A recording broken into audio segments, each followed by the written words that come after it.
President Ed Burke. Tonight, on this 20th anniversary, we gather as a community, as a family, at this beautiful postcards memorial to remember those who were tragically taken from us on September 11th, 2001. We also join together to honor the first responders who gave their lives serving at Ground Zero in those fateful weeks and months after that terrible day. We will never forget to never forget. Please stand for the processional led by the Staten Island Pipers and the presentation of colors by the United States Coast Guard Sector New York and the United States Army Northeast Medical Readiness Support Group Color Guard Team, followed by the national anthem sung by Arlette Ruxberg.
Can you see by the dawn's early light what so proudly we hailed at the twilight's last gleaming, whose broad stripes and bright stars through the perilous fight o'er the we watched were so gallantly streaming, red land, the bombs bursting in air came through the night, that our flag was still there. Oh, say does that star-spangled banner yet wave o'er the land of the free and the home of the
At this time, I would like to ask Bishop John O'Hara to offer this evening's invocation.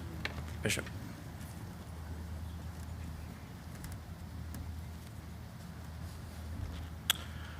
I share with you this evening the prayer offered by both Pope Benedict and Pope Francis on the occasion of their visits to Ground Zero. Pope Benedict on April 20th, 2008, and Pope Francis on September 25th, 2015. O God of love, compassion, and healing, look upon us, people of many different faiths and traditions, who gather this evening as one to recall the tragic events of September 11th, 2001. We ask you, in your boundless goodness, to give eternal light and peace to all who died on that terrible day, and those who have passed away over the course of these past 20 years due to illness contracted at Ground Zero. We speak of the heroic first responders, our firefighters, police officers, emergency service workers, and Port Authority personnel, along with all the innocent men and women who are victims of this tragedy simply because their work or service brought them to the World Trade Center on September 11th, 2001. We ask you, in your compassion, to bring healing to those who, because of their presence there on that day, suffer from injuries and illness. Heal, too, the pain of still grieving families and all who lost loved ones in this tragedy. Give them strength to continue their lives with courage and hope. We are mindful as well of those who suffer death, injury, and loss on the same day at the Pentagon and at Shanksville, Pennsylvania. Our hearts are one with theirs as our prayer embraces their pain and suffering.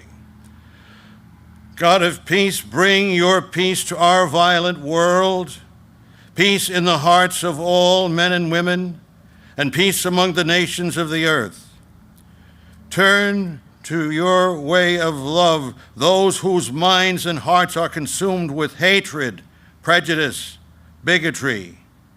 God of understanding, overwhelmed by the magnitude of this tragedy, we seek your light and guidance as we confront such terrible events, such evils in our own time.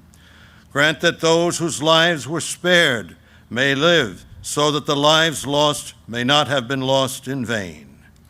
Comfort and console us, strengthen us in hope, and give us the wisdom and courage to work tirelessly for a world and an island where true peace and love reign among all nations in the hearts of every man, woman, and child, each and every single one of us. For this we pray and say, Amen.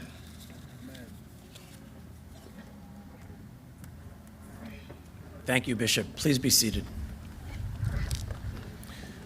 Before continuing with our program, I'd like to welcome, on behalf of Borough President Otto, some notable guests who've joined us here this evening. Lieutenant Governor Brian Benjamin, Mayor Bill de Blasio, Congresswoman Nicole Malliotakis, Attorney General Letitia James, District Attorney Michael McMahon, Senator Andrew Lanza, Senator Diane Savino, Assemblymember Michael Cusick, Assemblymember Mike Riley, Assemblymember Michael Tanusis, City Council Member Joseph Borelli, City Council Member Debbie Rose, Rebecca DeVecchio representing Assemblyman Charles Fall, David Carr representing Councilmember Stephen Matteo, Public Administrator Edwina Martin, Chief Kenneth Corey, Chief of Training, NYPD, Assistant Chief Frank Vega, Patrol Borough Staten Island Commanding Officer, NYPD, Captain Andrei Smirnov, 123 Precinct, NYPD, Deputy Inspector Timothy Wilson, 122 Precinct, NYPD, Deputy Inspector Bruce P. Separano, 121 Precinct, NYPD, Inspector Tanya Kinsella, 120 Precinct, NYPD. Deputy Chief Mark Egan, FDNY. Chief Kevin Woods, FDNY. Lieutenant Joe LaPointe, FDNY. Luis E. Basso, Division Chief, Bureau of EMS, Division, Staten Island. Joining us from the U.S. Army are Colonel Thomas McMahon, Lieutenant Colonel Andrew Parisi, Command Sergeant Major Julio Alvarez, Major Juan Diaz, Brigadier General Tim Brennan, Command Sergeant Major Erin Nicklaw, Colonel Tony Vaca, Major Paul Norden. Joining us from the U.S. Navy are Commander Quinn Matt, Executive Officer, USS New York, Lieutenant Clay Edinger, Chaplain, USS New York, Commander Master Chief Lee Thomason, USS New York, Culinary Specialist Jack Diaz, Aviation Bosun Mate Luis Sanchez, Seaman Gianna Curcio. Also joining us are Bishop Victor Brown, Mount Sinai United Christian Church, Bishop John O'Hara, Episcopal Vicar for Staten Island, William Aminiera, Richmond University Medical Center, Marguerite Maria Riva, Poet Laureate of Staten Island, and Masayuki Sono, architect of the beautiful Postcards Memorial. Thank you all for being here.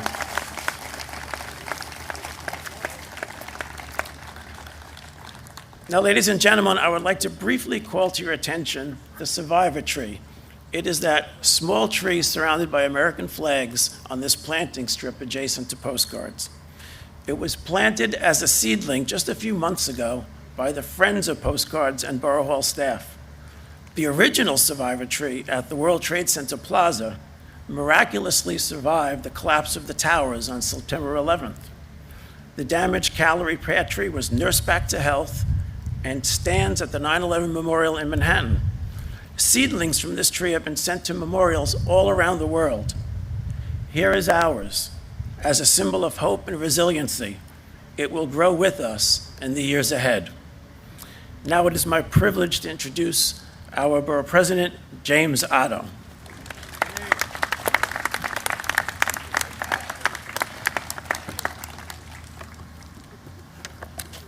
Good evening, everyone. If you visited a certain floor of the University of Michigan healthcare system, it wouldn't be long before cancer patients told you how grateful they were for Candace Walker. Her mission was not only to protect the fragile immune systems, It was also to care for their fragile emotions.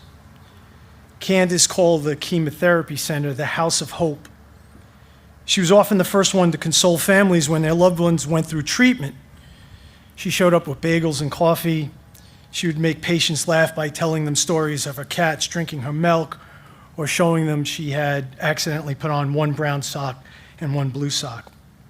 One day she saw a patient on the floor of an elevator writhing in pain, and the staff members nearby weren't sure what to do. Candace immediately took charge, rushed to the woman, rushed her into a wheelchair, took her up to the elevator for urgent treatment. The patient later called her my savior. Candace Walker wasn't a doctor or a nurse. She wasn't a social worker either. She was a custodian. Her official job was to keep the cancer center clean. When asked about it, she said, "No, it's not part of my job. It's part of me." I start with this passage from organizational psychologist Adam Grant's book, Think Again, because being with you again tonight on this 20th anniversary of September 11th, greeting you from this podium for my last time in my capacity as Borough President, is in fact what I see as part of my job. But this day, this memorial service, your loved ones who we lost, and all of you are indeed a part of me. 20 years. It's almost unfathomable. To fully understand why I believe the weight of this day remains so heavy for so many, I need to take you back some 80 years. In January 1942, Hitler's plan to annihilate international Jewry was formalized at the Wannsee Conference in Berlin.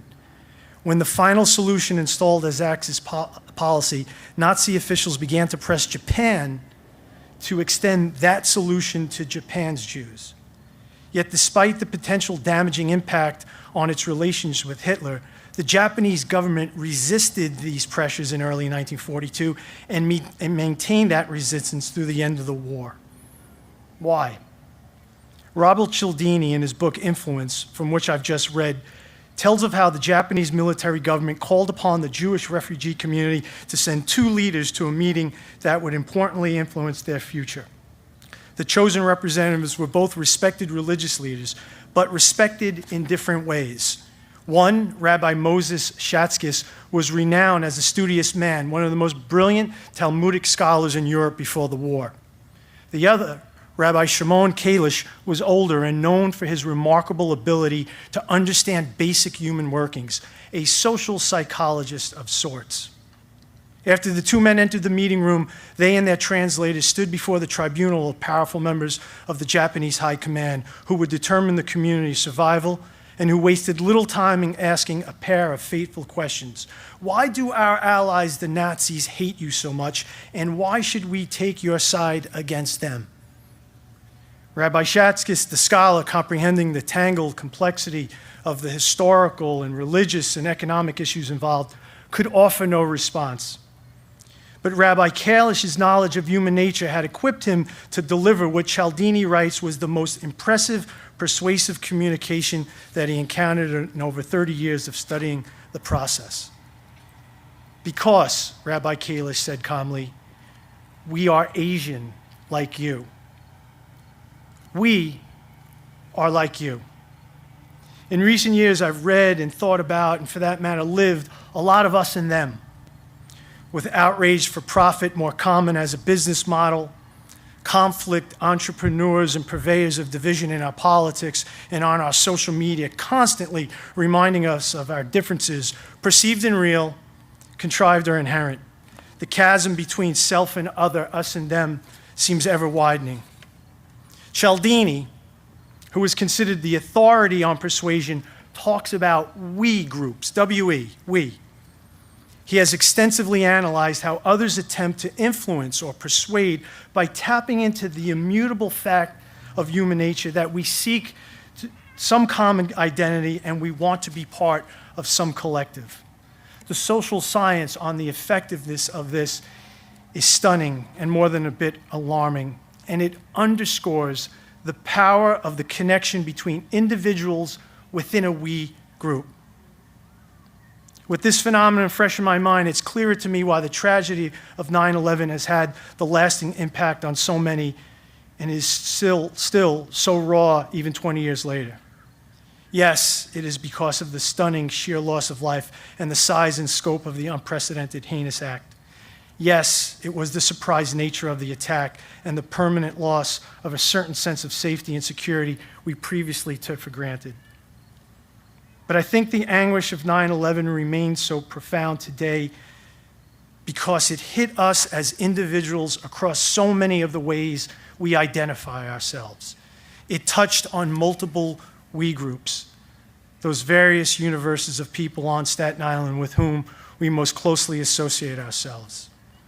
As human beings, as Americans, as New Yorkers, as Staten Islanders, as residents of Westerly or Eltingville, as first responders, as members of Rescue 5 or a particular firehouse, as Monsignor Farrell High School or PS 45 graduates, as West Shore or South Shore Little League families, as St. Clair parishioners or members of a specific house of worship, even as loyal patrons of Lee's Tavern.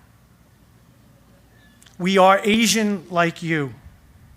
So 2 decades later, each of us remains impacted because the unique aspects of our lives that we held most dear, the parts that defined who we were, that we had built over the courses of our lives, were so irreparably altered.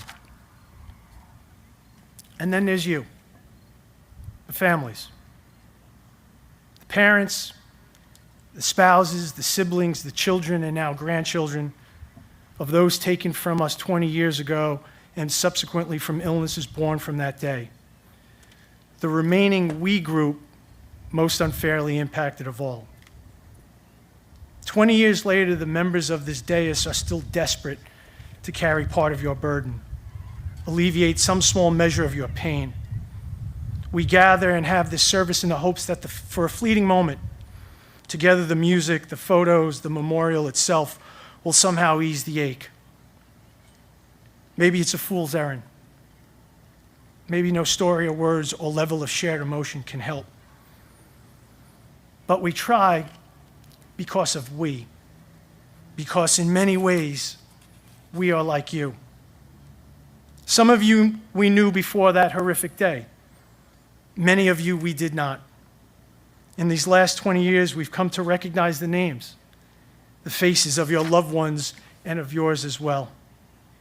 We've grown familiar with part of their story. We've seen your families grow and change. We've watched infants become adults, sons follow their dads onto the job. We've even seen some of you, like me, grow gray. We have watched you at this event and others over the last 2 decades. We have hugged and cried, and we sit on this dais knowing we can never fully feel or understand your pain. But we know, unlike St. Thomas, we don't need to see or touch it to know that it exists still. We have created a we group of our own. We, who have chosen to spend the most difficult of nights each year here, together at Postcards, in the hope that through our tears, we might help each other. You have done that for me, and I am grateful. Thank you for allowing me and my team to be temporary stewards of this precious night these last 8 years. You have been patient and generous in allowing me to use this time at this podium to help me come to grips with my own emotions of the day. No words can capture the feeling generated inside me when at the conclusion of the processional through Postcards, you have come up to me and my team to say you believe the event has been worthy of your loved one.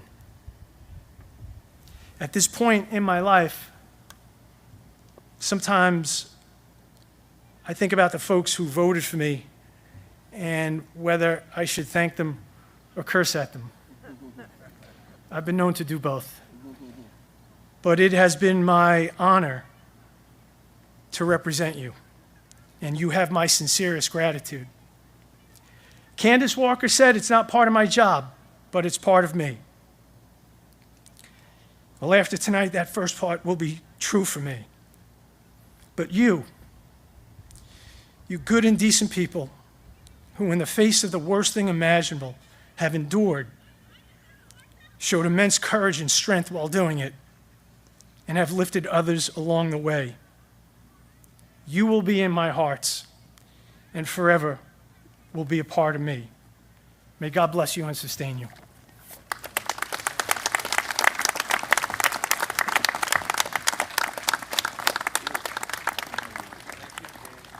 Thank you, Borough President Otto.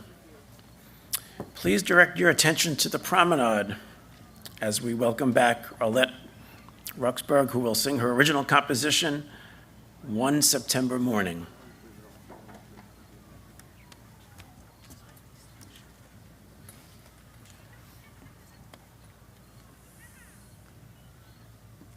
Hi, everybody. So I wrote this song in the week following September 11th, 2001. And I look back at that time, and I look back at the feelings that I had, of course, of this great sense of loss, of course, of the pain of losing several people that were dear to me. But one of the things that I remember was that fierce sense of patriotism that I felt on that day, that so many of us felt on that day, as we were united in our loss and in our pain. And that unity is really what helped us to get through that time. And as we go through these times today that we're struggling as well, let's remember that unity is what's going to help us get through. So God bless each and every one of you, and God bless America.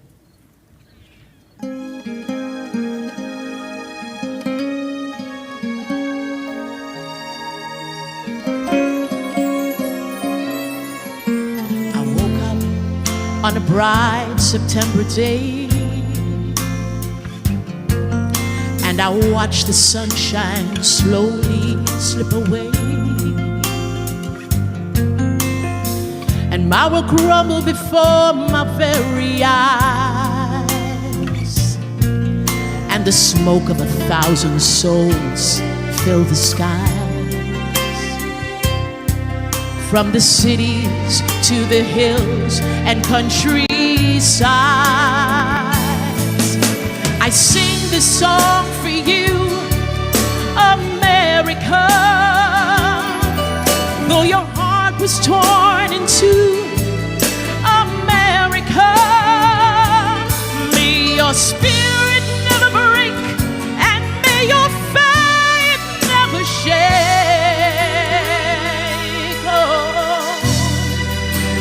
My America.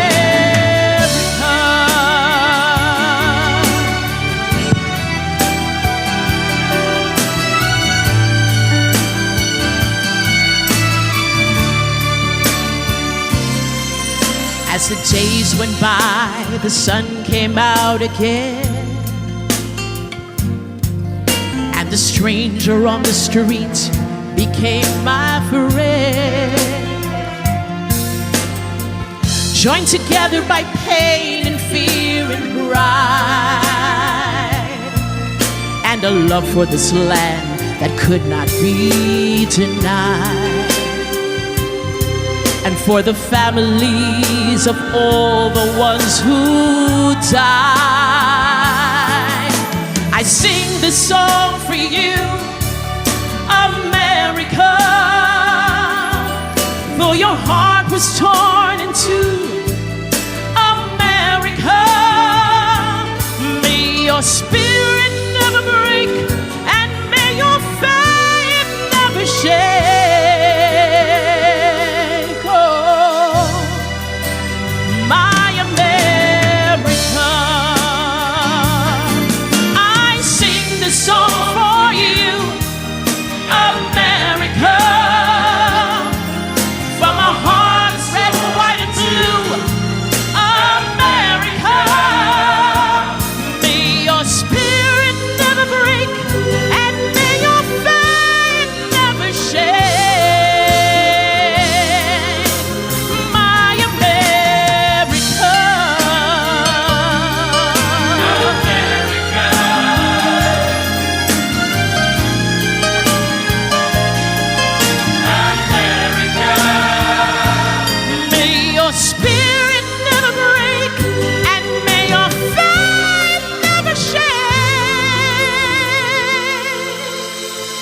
growing stronger than before, and I love you so much more, my America.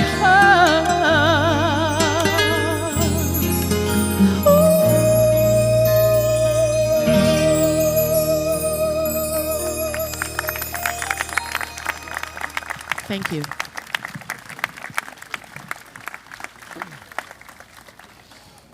Ladies and gentlemen, this memorial service, this memorial, all of you families, are important to Mayor de Blasio. I know that because for 6 years we sat next to each other, and I know the comments that we were exchanged. I know that because a few years ago, when I went to the mayor for $250,000 for some tender loving care for the memorial, he got it for us. I know that because last year he called me, not as the mayor, but just two guys talking, and said, I know you have a tough decision to make about making it remote this event, and he knew how difficult it was, and said, Jimmy, if you're having it, I'm there. If you don't, I'll support you.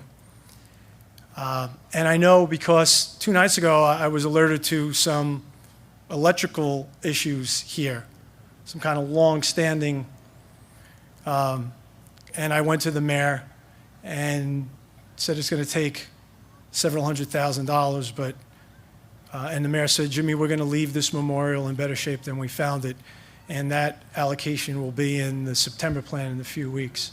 So it is my distinct pleasure to introduce to you the 109th mayor of the city of New York, Bill de Blasio.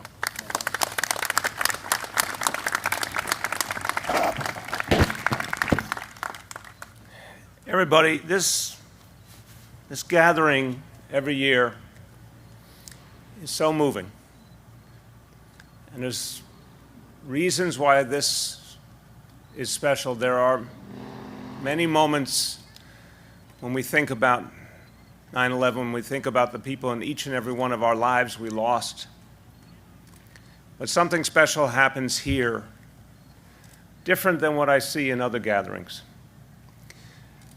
One of the reasons is obviously the love and concern that Jimmy Otto puts into this with his team. And I want to emphasize the love because I hope you can hear it in his voice each year. The love he has for each and every one of you and the honor he's trying to give you, the respect and the effort to somehow ease your pain a little. And his whole team, everything they do is trying in every way just bring something good into this day for you. And this memorial is so beautiful and so moving. And it is poignant, and when you're feeling the weight of your loss, this is a place to be. And when you want to have some hope, this is also a place to be. So you look out at this beautiful harbor and reminds you of the greatness of this place and all of us. This place is great because of you. This place is great because of the people, not the buildings. I was struck during Arlette's song, which I've heard several times, it's absolutely beautiful. I was struck that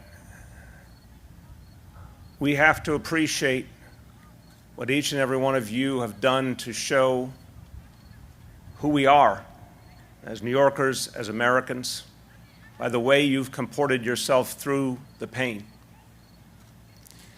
I, like so many,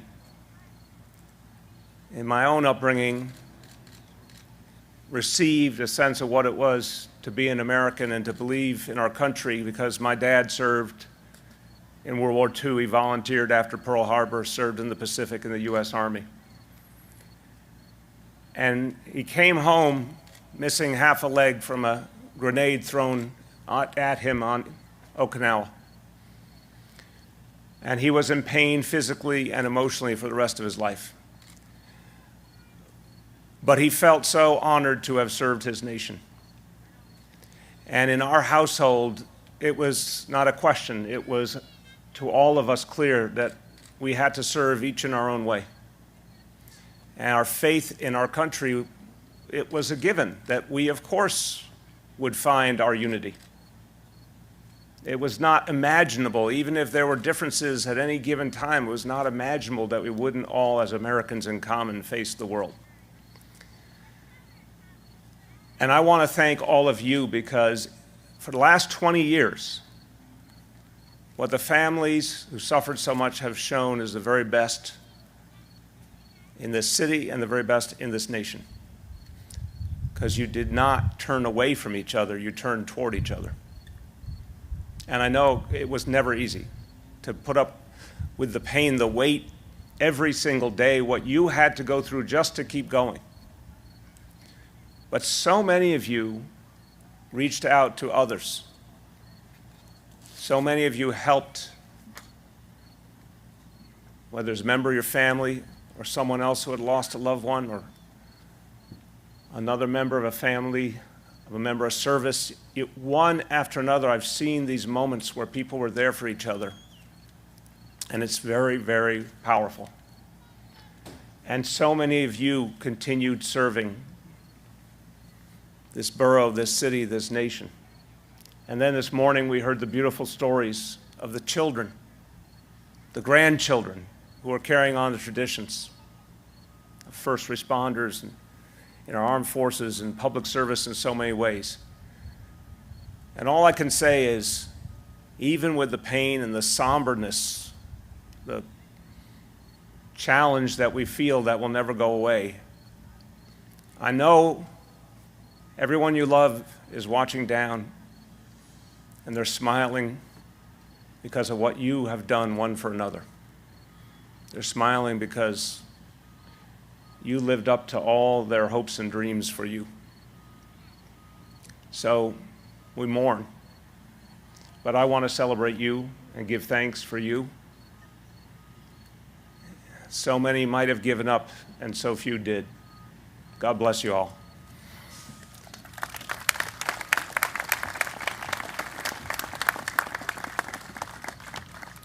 Thank you, Mr. Mayor.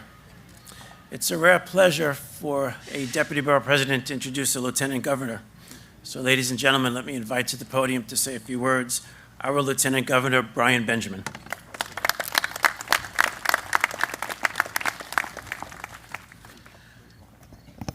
On behalf of Governor Kathy Hochul, I'd like to extend my warmest condolences to the families and friends of those who were lost on 9/11. Staten Island, as you know, paid a big price on 9/11. And just know that the governor and myself are with you in our prayers. And I want to thank Deputy Borough President and Borough President James Otto and Ed Burke for putting together this memorial. And it's a beautiful memorial, and it is what those who died and those who are here and those who survived should witness. And so thank you for that. I have 2 points, and then I'm going to take my seat. I was 24 years old and a first semester business school student when 9/11 occurred. And I was in Boston at the time, and I was in class, and class was shut down, and we were rushed out, and we didn't really know what was going on. Social media wasn't a thing back in 2001. And when I finally got wind of what was going on and we started seeing things on television, my parents worked down on Barclay Street and Chambers Street, and I found out they were okay. They ended up walking home, as so many others did who were fortunate that day. But a thought that crossed my mind was the fact that I couldn't help but think to myself about the mindset of those who decided to terrorize us that day. And I thought to myself, these individuals didn't give a lot of thought to whether or not there were Democrats or Republicans and the planes or the buildings. They didn't give a lot of thought to whether people were gay or straight. Didn't give much thought to whether you were a Catholic or a Methodist or a Baptist, whether you were black or you were white. Didn't give much thought to whether or not you were a first responder or an innocent bystander. They gave no thought besides the fact that they wanted to hurt America, our way of life, our democracy, our freedoms, and anyone who is on this soil is the target. We were all the targets. And it was an odd thing for me at that point to grasp that, because I grew up in Harlem, Brooklyn, and Queens in primarily black communities, didn't really experience as much of the outside world, and didn't really always feel that I was a part of the broader sort of fabric of who we were as Americans. But at that moment on that day, it became clear to me that whatever happens to someone in Staten Island affects the person in Harlem, affects the person in the Bronx, affects the person in Queens, affects the person in New Jersey. We are all in this together. And one of the things that I hope that we continue to do, this is year 20, in our remembrances, is that we make sure to educate the next generation and the next generation about what happened on 9/11. There are so many heroes, so many firefighters, police officers, regular people who rushed into buildings to try to save lives who ended up perishing that day. People through no fault of their own got to work early and perished that day. Those who actually went to try to find people who were still alive in the rubble got sick and ended up dying. This binds all of us, and it is my hope that as we think about those who died and want to honor their memory and want to make sure that they didn't die in vain, that we take it upon ourselves to make sure that we love on each other. We understand that while we might have certain differences to some people in the outside world, we're all the same. No matter how we view each other, they view us as the same.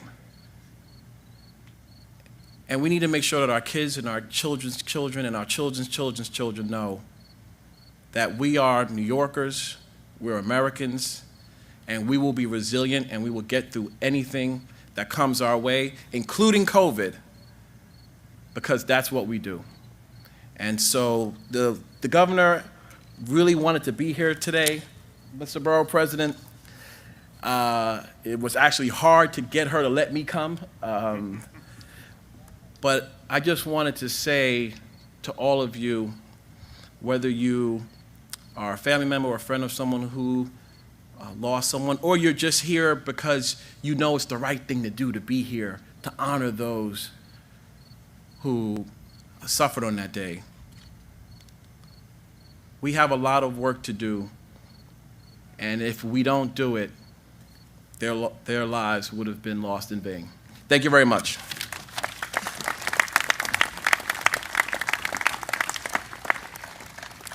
Thank you, Lieutenant Governor. I would now like to welcome Staten Island's Poet Laureate, Marguerite Maria Riva, who will read her original poem, September Sunrise for Staten Island, followed by the Mighty String Demons, who will perform the song, Ashakan Farewell.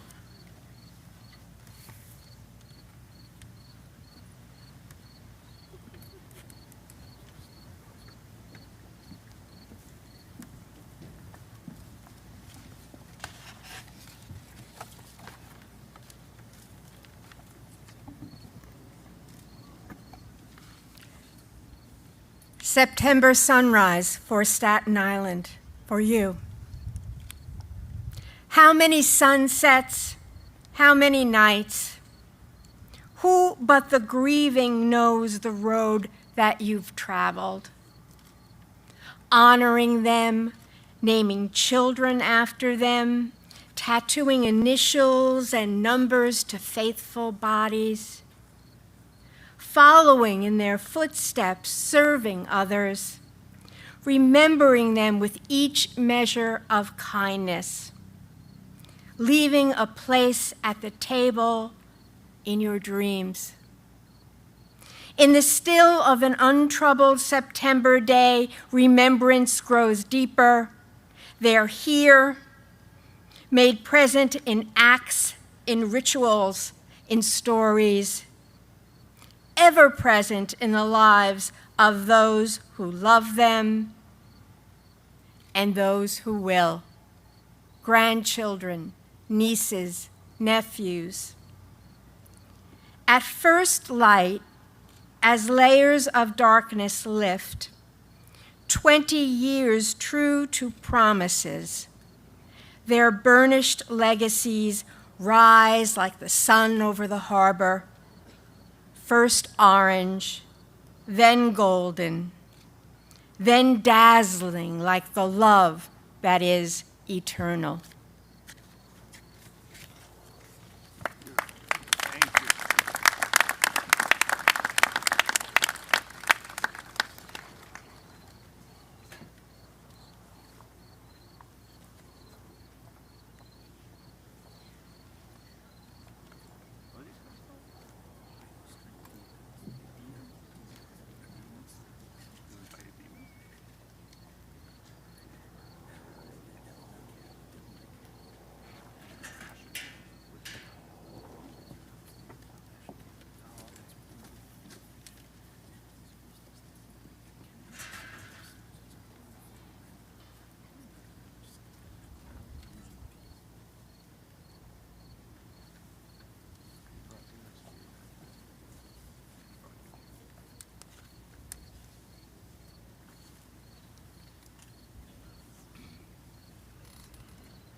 Thank you, Marguerite, for those moving words and poetry. And to the young, talented Mighty String Demons, well, I think you're the Mighty String Angels tonight. Thank you for that beautiful performance.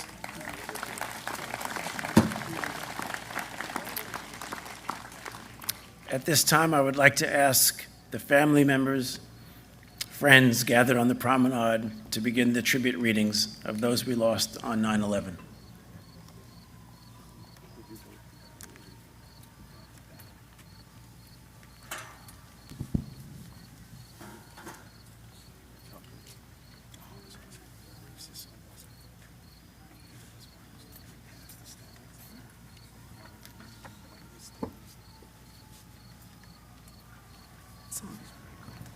Terrence Andre Aiken. Peggy Jaziski Alario. Jacqueline Deline Aldrich Frederick. Police Officer Christopher Amoroso, PAPD. Your lovely Sophia and Jamie miss you so much. Laura Angeletta. Firefighter Faustino Apostle. Frank Thomas, FT Aquilino. Firefighter Louis Arena.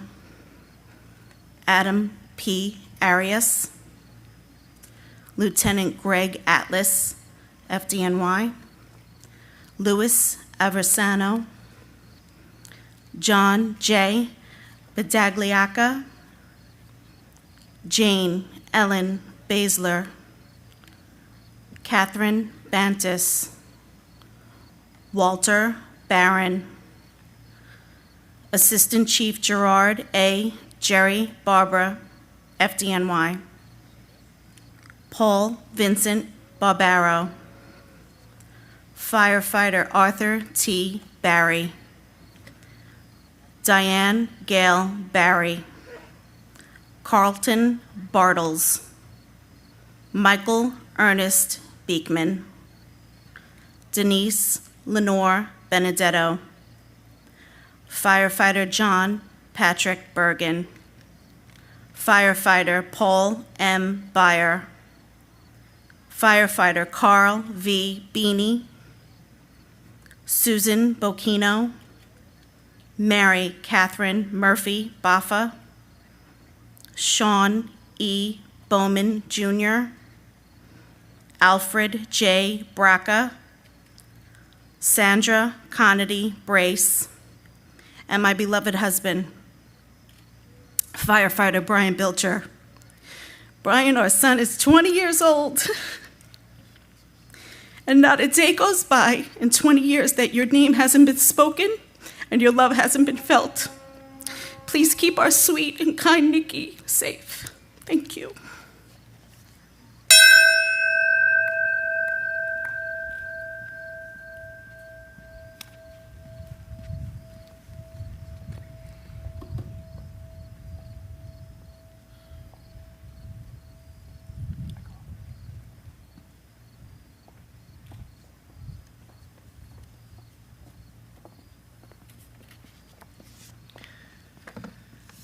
As we remember our loved ones, there is sadness mixed with the happiness of our memories, perhaps anger for all those things that should have been and never were.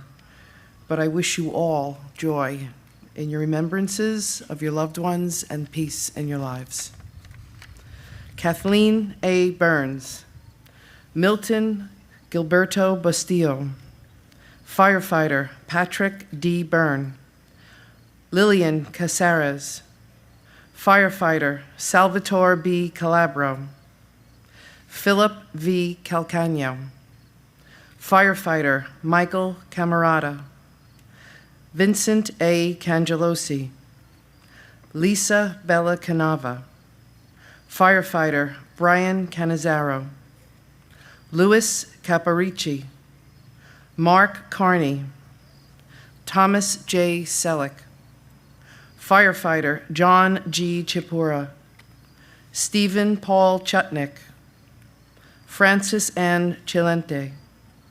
Susan Clancy Conlin. firefighter Michael J. Clark, Anthony Coladonato, John E. Jack Connolly, firefighter Robert J. Cordisi, Ruben Correa, and my love, my husband, firefighter Greg J. Buck, Engine Company 201.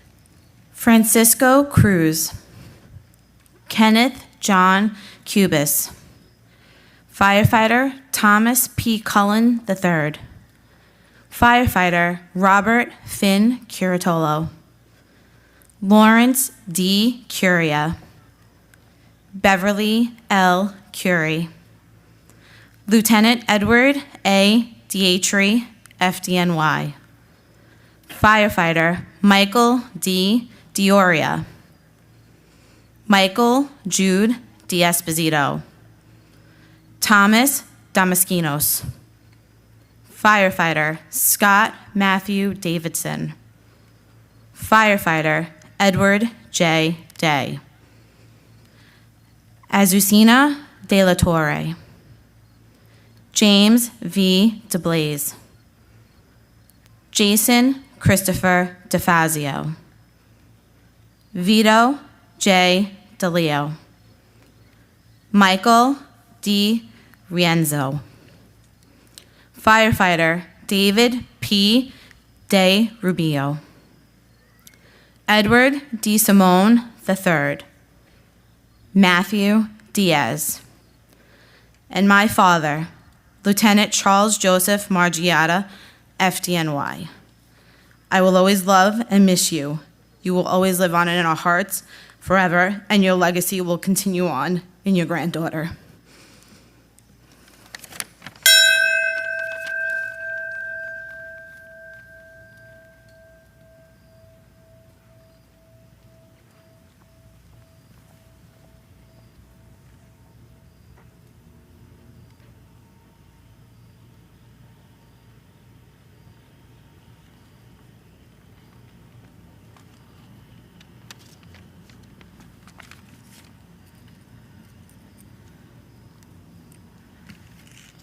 John DeFato, Donald J. DeFranco, Deborah Ann DiMartino, Stephen Patrick Dominio, firefighter George D. Pasquale, Joseph D. Pilato, Neil Matthew Dollard, Joseph Michael Doyle, Felicia Dunn Jones, Captain Martin Joseph Egan, Jr., FDNY, Carol Beth Eckerd, firefighter Frankie Esposito, Captain Michael A. Exposito, FDNY, Barbara G. Etzold, Battalion Chief Joseph Farley, FDNY, Rose Feliciano, David Ferrugio, Louis Forseni Jr., firefighter Michael C. Fiore, Stephen J. Forelli, Captain John Rudy Fisher, FDNY, and my son, Carl DeFranco. My dearest Carl, on the 20th anniversary of that horrible day, it still seems like it all happened yesterday. We miss you, and you will never be forgotten. Your nephew, Brandon Carl, just started college, and your niece, Brianna, is in third year. They grow so fast.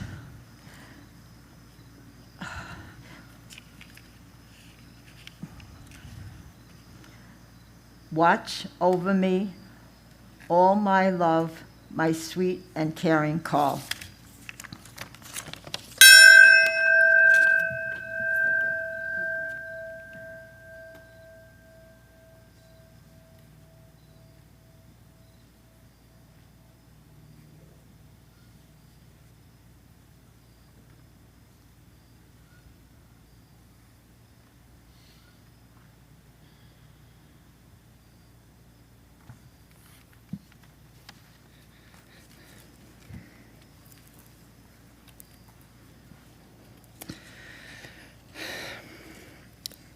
Thomas Fisher, Sal Fiamfredo, David Fedor, Lieutenant Michael N. Fedor, FDNY, Police Officer Donald A. Foreman, PAPD, Claudia A. Foster, Lieutenant Peter Lewis Frund, FDNY, Clement Fumando, Deanna Lynn Galante, Grace Suska Galante, Cesar R. Garcia, Firefighter Gary Guidell, Firefighter James Giberson, Firefighter Jeffrey Giordano,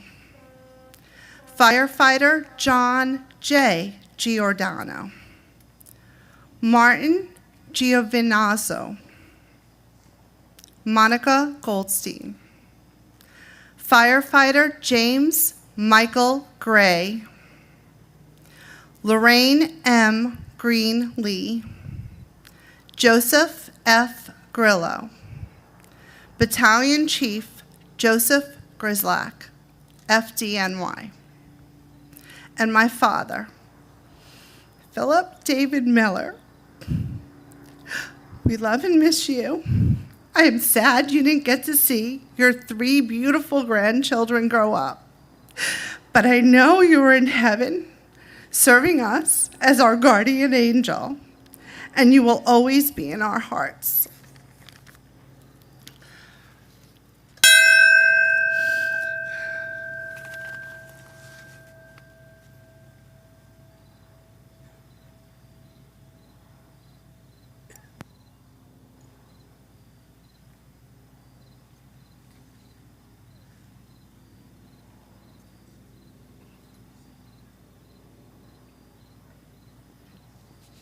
Good evening. We meet again, friends. I'm humbly honored to read the names of your loved ones, as I know all of the family members feel the same way. We feel like we come to know them. Lieutenant Joseph P. Gullickson, FDNY. Barbara M. Habib. Philip Hainsler, Stephen Michael Haggis, Firefighter Sean S. Hanley, Firefighter Thomas P. Hannafin, Vasilios G. Haramis, Francis Harros, Brian Hennessy, Mary Molly Herencia, Firefighter John Hallman, Stephen Howell, Officer Stephen Huxo Jr., PAPD, Joseph A. Ionelli, Deputy Chief Charles L. Casper, FDNY, Firefighter Paul H. Keating, Firefighter Richard J. Kelly, Jr., Firefighter Thomas Kelly, Robert C. Kennedy, Howard Barry Kirschbaum, Stephen Snapper Knapp, Shekhar Kumar, and my beloved cousin, Kenneth Warren Van Auken. Many gave some gave all, never gone from our hearts, never to be forgotten. God bless America. God bless each of them and each of you.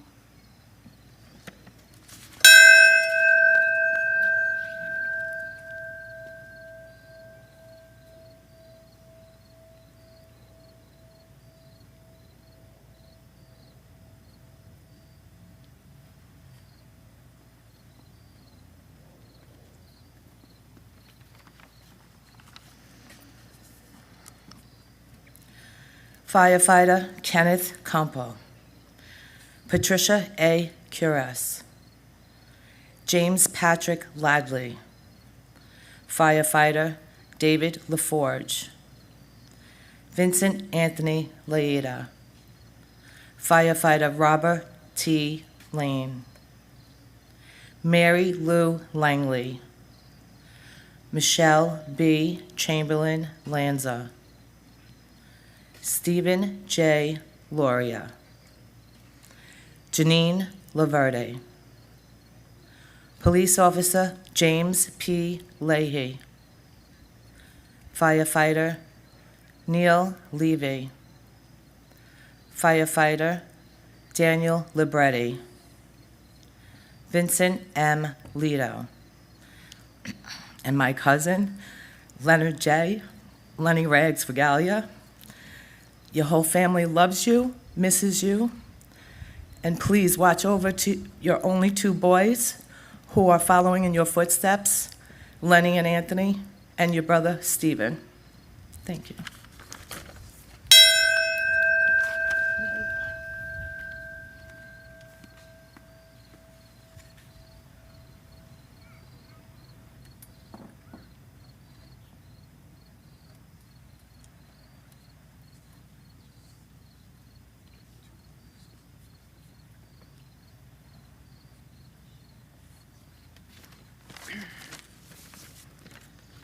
It's an honor to read these names.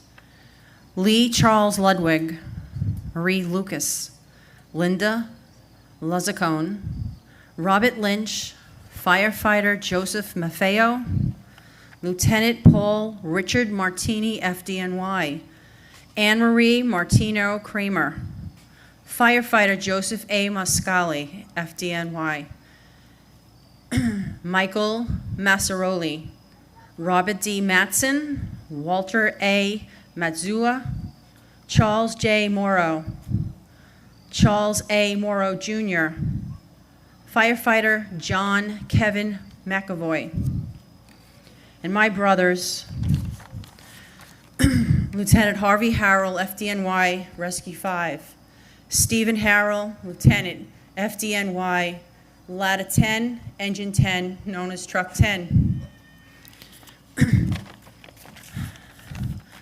What can be said that hasn't been said in 20 years? This was a horrific thing that happened to us here in New York. We must never drop our guard, always look over your shoulder and pay attention to what's going on around you. My brothers were proud to be members of the Fire Department of New York. They love their job and helping the citizens of New York City. My brothers were my heroes from birth. They will forever be in my heart as my heroes. It will take more than heaven to keep us apart. They were my heroes from now until eternity. Buddy and Stephen, watch over us as you always have. We need you more now than we ever did. Marissa was a beautiful bride last Saturday, Bud. Your girls are beautiful. They are successful young women. You would be very proud, as we all are. May God hold you in the palm of his hands until we meet again. God bless America. God bless the brave firefighters, police officers, and the members of the armed forces who watch over us and keep us safe every day.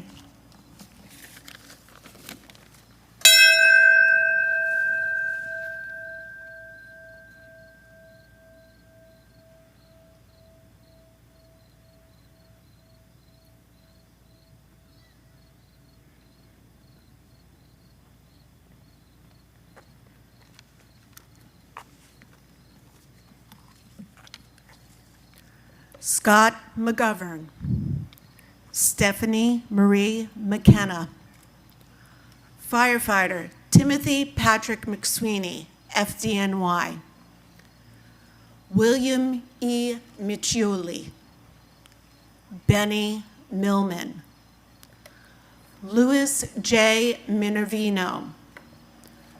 Lieutenant Paul Thomas Mitchell, FDNY. Richard Maiuccio. Battalion Chief Louis J. Matafieri, FDNY.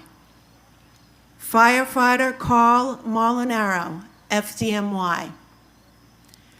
Kristen L. Montanaro.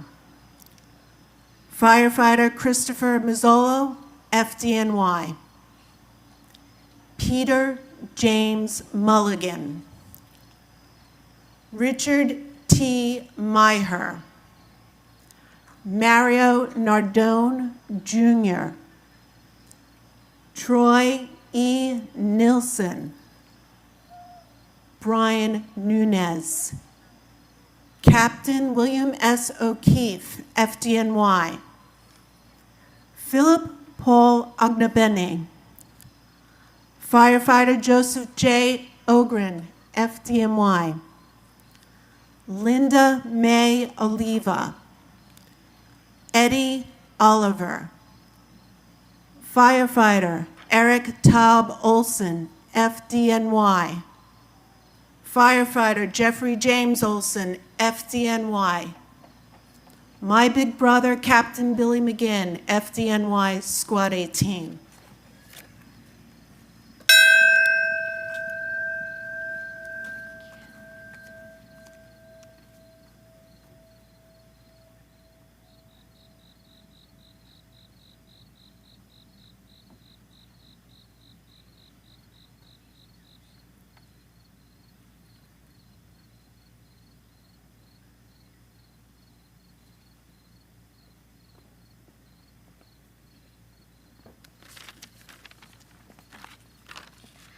Pablo Ortiz, Firefighter Jeffrey Palazzo, Alan N. Palumbo, Firefighter Paul Passini, Salvatore P. Papasso, Sierra Marie Patty, Carl Allen B. Peralta, Lieutenant Glenn C. Perry, FDNY, Danny Pesci, Mark James Petroselli, Lieutenant Philip Petty, FDNY, Nicholas Petranti, Susan Pinto, Joseph Bernard Plumatalo, Wanda I. Prince, Eddie Pullis, Patricia Puma, Lieutenant Michael Quilty, FDNY, Eugene J. Raggio, Laura Marie Raganese Snick,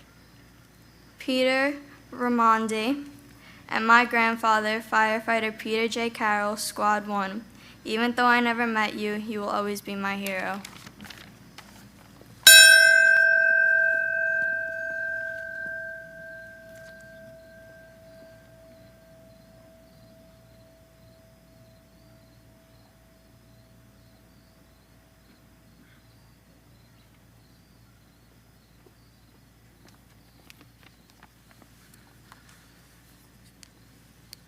First, I'd like to say it's an honor and a privilege to read your loved ones' names. I'm grateful and honored.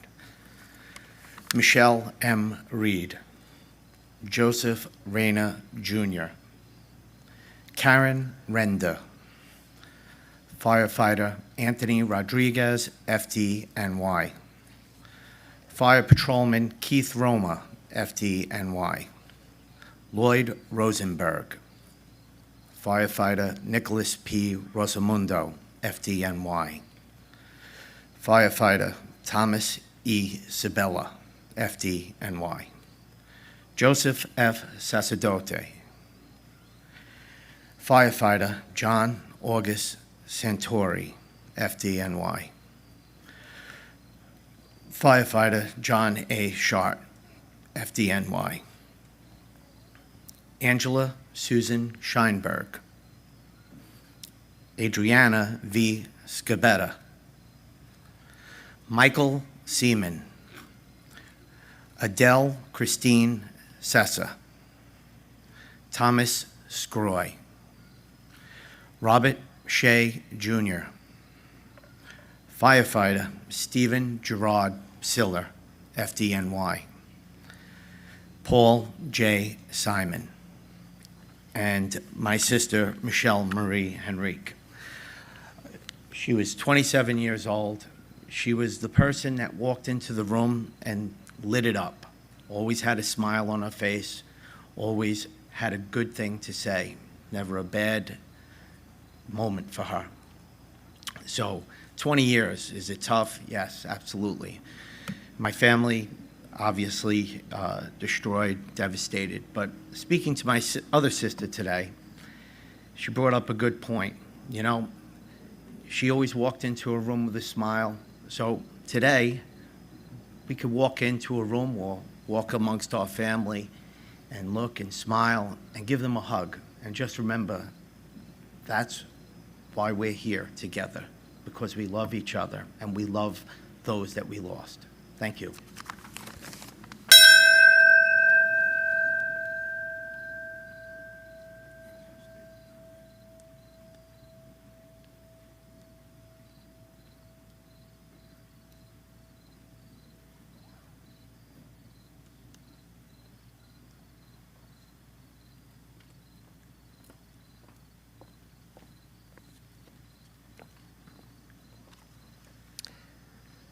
Marion Simone, Rosemary A. Smith, Joanne Smith Tabik, Sushil Solanki, Thomas Sparaccio, Frank J. Spinelli, Michael F.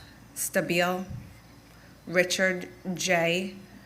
Stadelberger, Anthony Starita, firefighter Jeffrey Stark, Larry Samaya, Harry Tabak, John Taglignani, Morita Tam, firefighter Alan Tarasowicz, Daryl Taylor, and my brother Alexander Robin Steinman.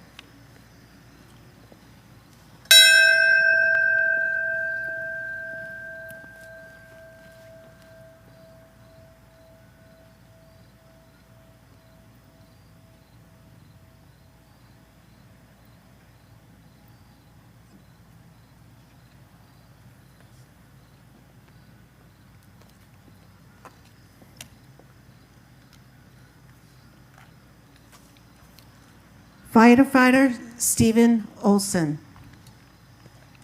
Anthony Tempesta. Firefighter John Patrick Tierney, FDNY. Lisa L. Churatola.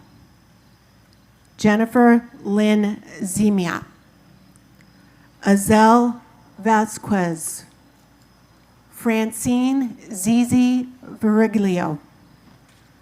Joseph Gerard Viciano. Lieutenant Jeffrey P. Waltz, FDNY. Kenneth W. White. Firefighter Mark P. Whitford, FDNY. Patrick Woods. Captain David T. Woolley, FDNY. Mima Yaskiola. Olabisi Leona Yi. Jacqueline Young. Edwin J. Zambrano, Jr.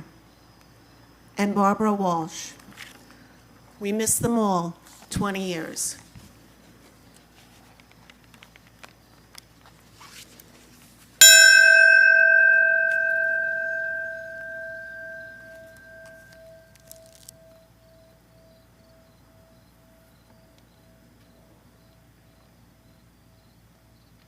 At this time, let us pause for a moment of silence for remembrance and reflection.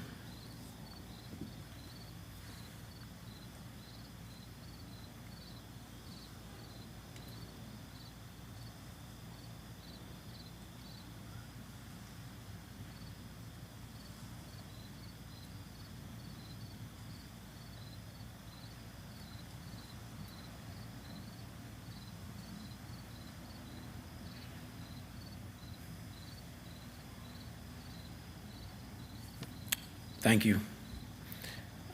I'd like to now invite retired Lieutenant Huey Lynch, FDNY Rescue, to sing My Friends, My Brothers.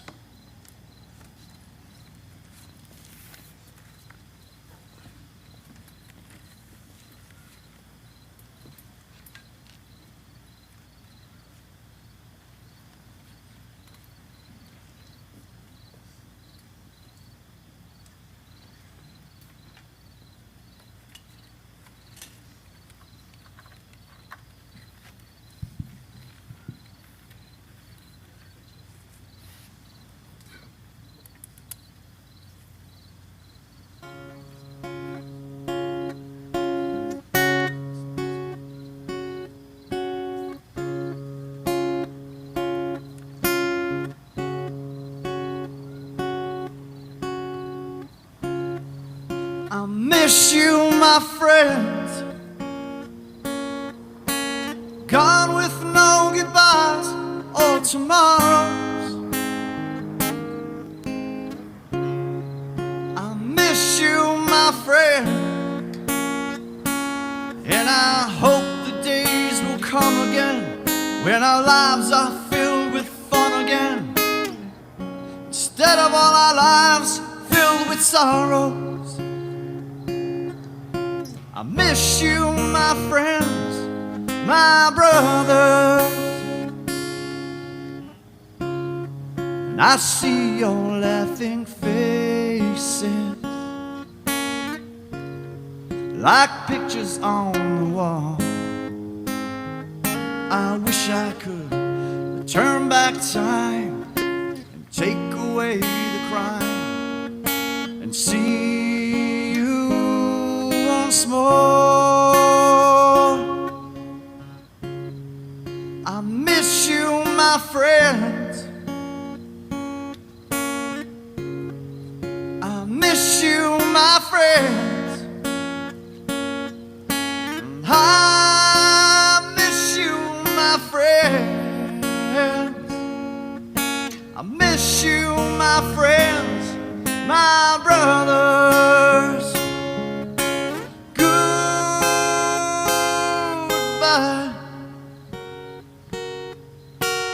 Goodbye.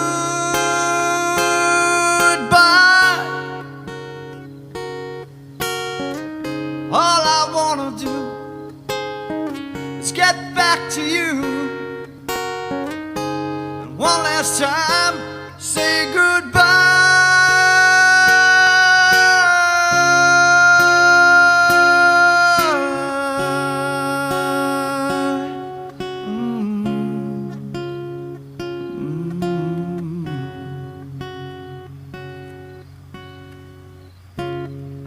I see your children's faces,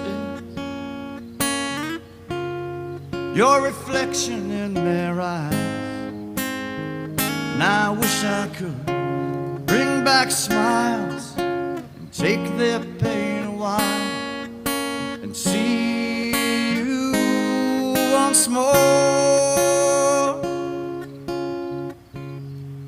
I miss you, my friend, gone with no goodbyes or tomorrows. I miss you, my friends, and I hope the days will come again when our lives are filled with fun again, instead of all our lives filled with sorrow. I miss you, my friends, my brothers. I miss you, my friends, my brothers.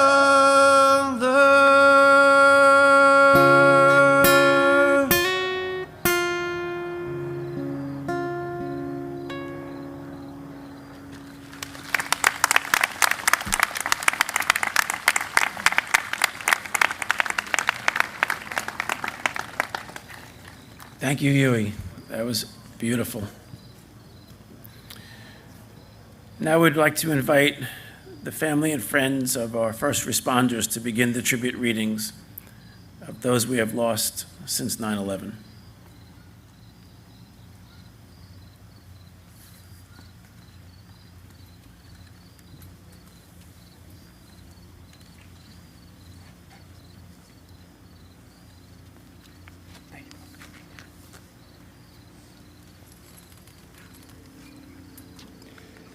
Good evening, everybody.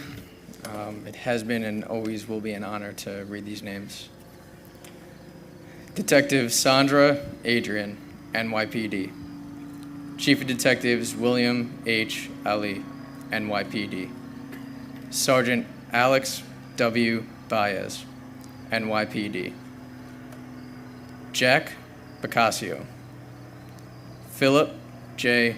Berger, FDNY.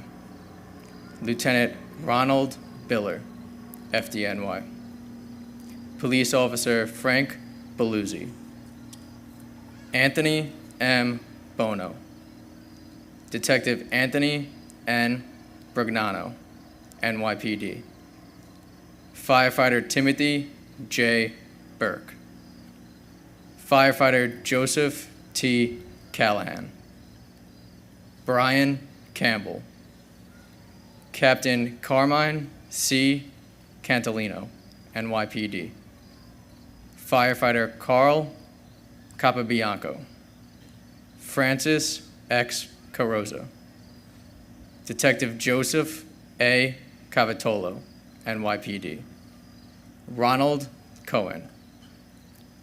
John Joseph Conmee, Sr.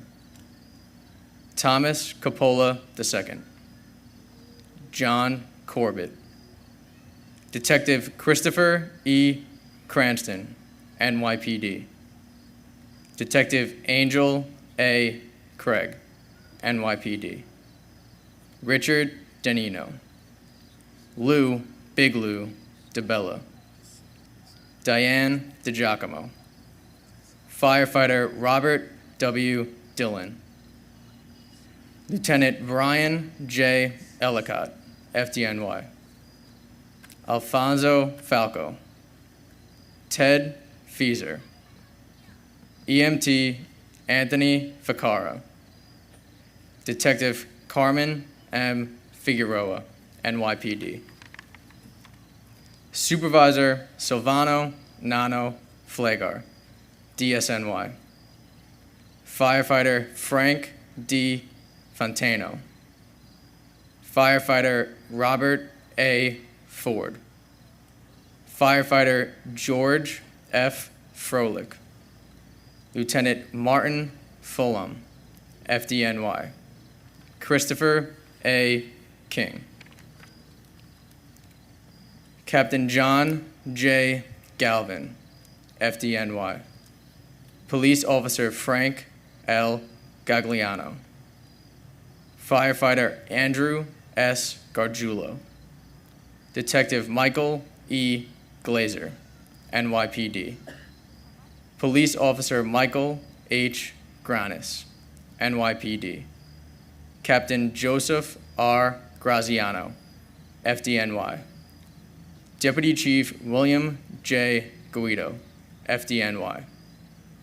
Police Officer Anthony R. Hanlon. Paramedic Mark A. Harris. Firefighter Raymond W. Harbor.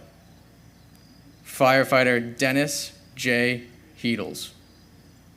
Lieutenant Robert M. Hess, FDNY. Firefighter James M. Hicks. And my father, Detective William B. Titus Jr., NYPD. Dad, we love and we miss you. It's 20 years since that day, 18 years since you've been gone. As I always say, I know you're headbanging and moshing up there. I'll be doing the same down here. We love and miss you. Rock and roll all night, party every day. Thank you.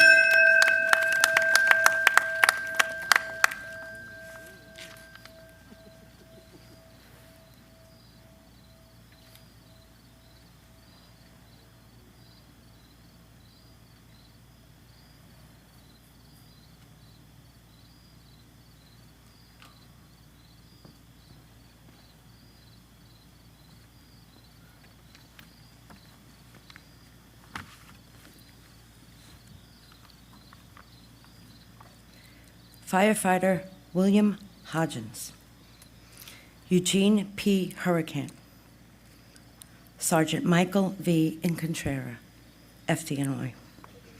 Firefighter Anthony R. Irachi, FDNY. Firefighter Sean D. Kennedy, FDNY. Police Officer Kelly C. Korchak. Joseph Landolfi. Sergeant Mark Lawler, NYPD. Detective Anthony L. Lombardo, NYPD. Lieutenant Keith Lachlan, FDNY. Detective Scott G. Lovendall, NYPD. Firefighter Brian Malloy. Firefighter Richard A. Mineta.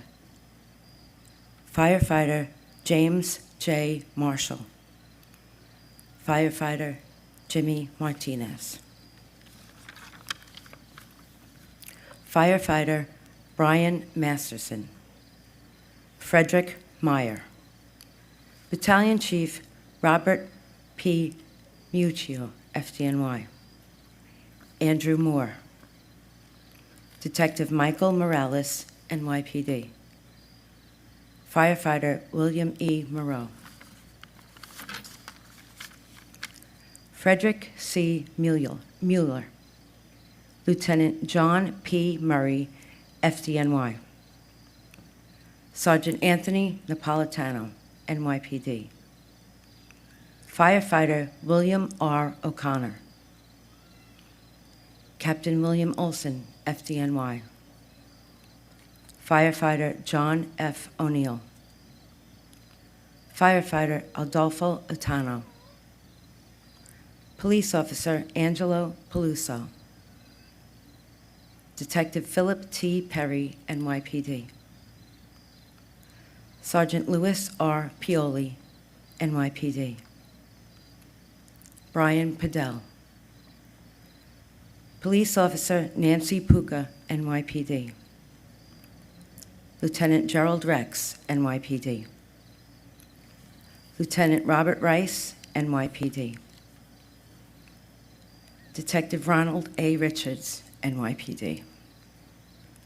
Lieutenant John C. Rowland, NYPD.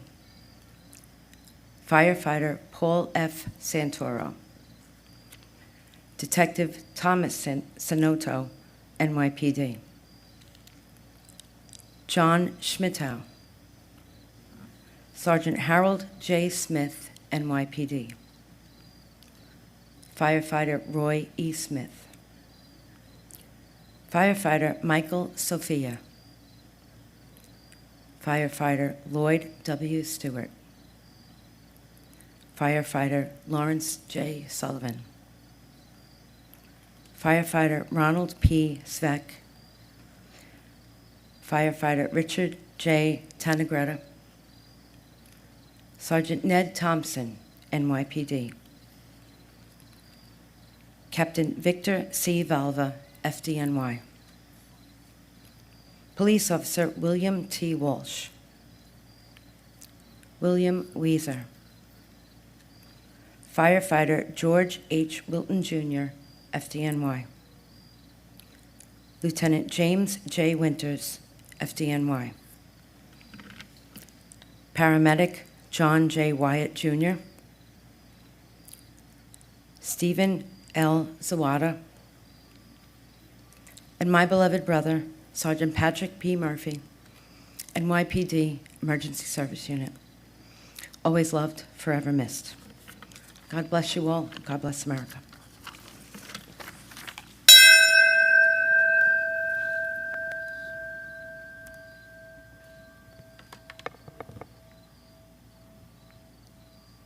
At this time, we will pause for another moment of silence for remembrance and reflection.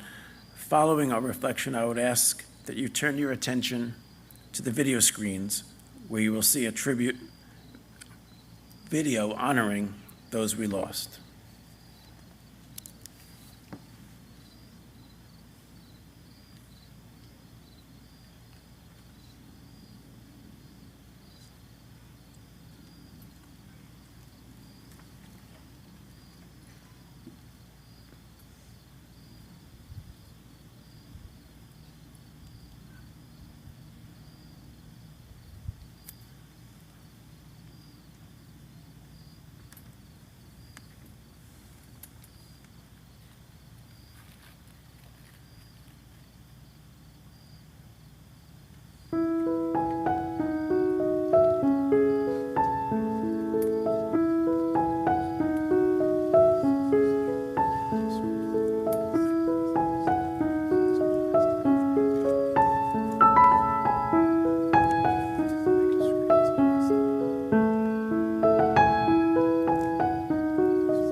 And now young singers Trevor McGee and Kirsten Blue Kaiser will sing The Prayer.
When stars go out each night, Eterna stella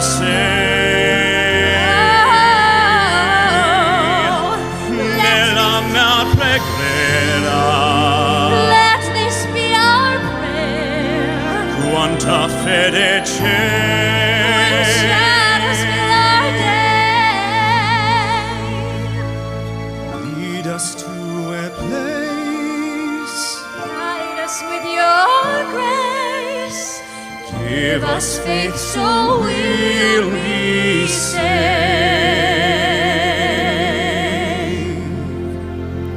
Sogniamo un mondo senza più violenza, un mondo di giustizia e di speranza. Ognuno dia la mano al sole vicino, simbolo di pace, di fraternità. La forza che ti dà. We ask that life is kind That your care. and watch us from above. Ognuno trova We hope it's so will find Eterno dentro sé. another soul to love.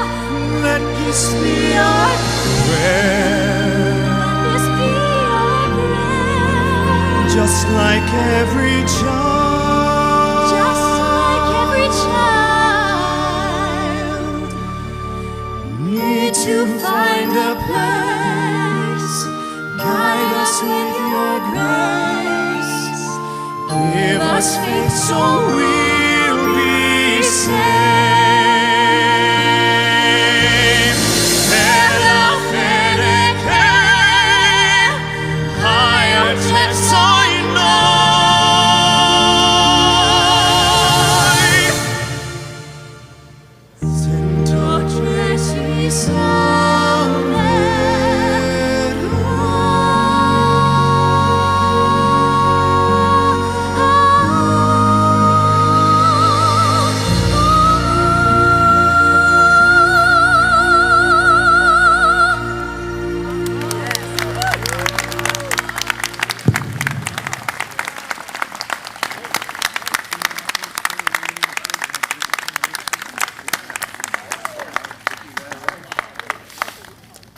That song means so much to so many people. Thank you, Trevor and Kirsten, for that incredible rendition. Thank you. And now the Staten Island Pipers will perform Amazing Grace.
Thank you. Ladies and gentlemen, on behalf of Borough President Otto, I want to offer some thank yous.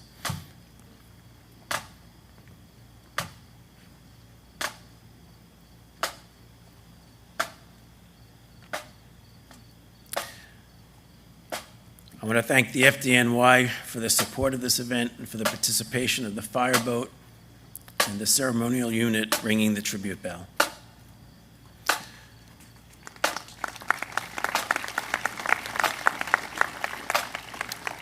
I would like to thank the NYPD, the New York City EDC, the Friends of Postcards, Michael Black, the Tottenville High School Ceremonial Taps Unit, Staten Island Pipers, the U.S. Coast Guard, the U.S. Army, the U.S. Navy, the American Red Cross, Mount Sinai, Lyft, Empire Outlets, Pro Show, and all of our tribute readers and talented performers for their contributions to this evening's ceremony. I'd especially like to, yes.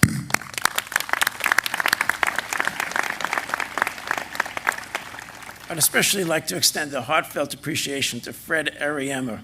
This is a local businessman on Staten Island who year after year has beautified the memorial posted flags for the special occasion, offered flowers. He has really been a standout supporter of this monument, this event, and the people here. And I'd also like to pay tribute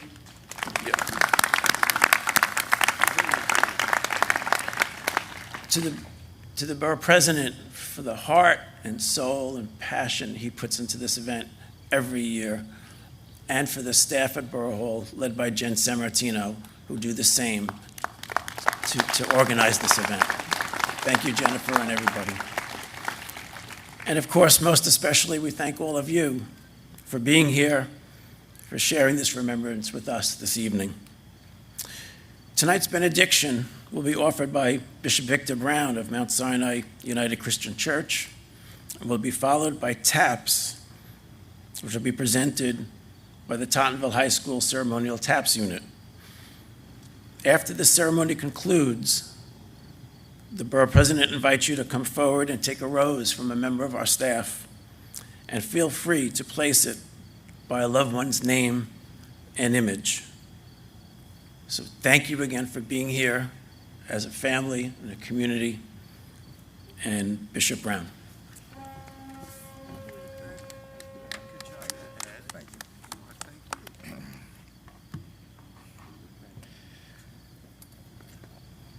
May I ask us to rest upon our feet for the benediction?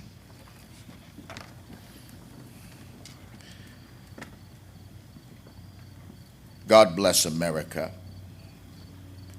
land that we love. Stand beside her and guide her through the night with the light from above. From the mountains to the prairies, to the oceans white with foam. God bless America, our home, which is presently far from being sweet. God, look down upon America. We are committed to not forgetting the heroism of our first responders who lost their life running toward and not away from danger. We will not forget to pray for and support the families of all those stricken down on that dreaded day. We will not forget those who have lost their life to post-9/11 illness, their respective families. We will not forget the 13 soldiers who lost their life in Iraq last month and their respective families, and all of the soldiers lost or left injured or maimed for life during America's longest war, and their respective families. However, it seems that something major has been forgotten. It seems that we have forgotten about the tremendous outpouring of love and unity that emerged subsequent to the terror attack. That unity sprung from the reality that the terrorist attack was not on white America or black America. The terrorists did not see race, creed, or color that day. They simply wanted to decimate America, land of the free and home of the brave. 20 years later, we have drifted so far from that commitment to unity. Our God, we stand in need of a national purging. Rid us of the polluted partisan politics which seems to have placed the pursuit for power over and against a commitment to patriotism. Rid us of the ignorance which continues to elongate the racial divide. Rid us of the lack of civility that perpetually invades the national, political, and public discourse. Rid us of a commitment toward covert and overt strategies which seek to undermine the institutions of democracy. Ignite within each of us the flame of inspiration to embody only those principles which seek to make us a much better nation even than the one targeted by the terrorists. Give us the courage to denounce terrorism, whether it emanates from without or within our shores. Bring us to that blessed day when lion and lamb will truly be able to lie down together as sisters and brothers. Hasten that day wherein we will study war no more, speed up that day, wherein love will trump hate, civility will be restored to the political and public discourse, and wherein we will truly embrace one another with the common understanding that the only race that really matters is the human race. Grant us traveling mercies as we leave this hallowed spot, but never to depart from your presence is our prayer. Amen.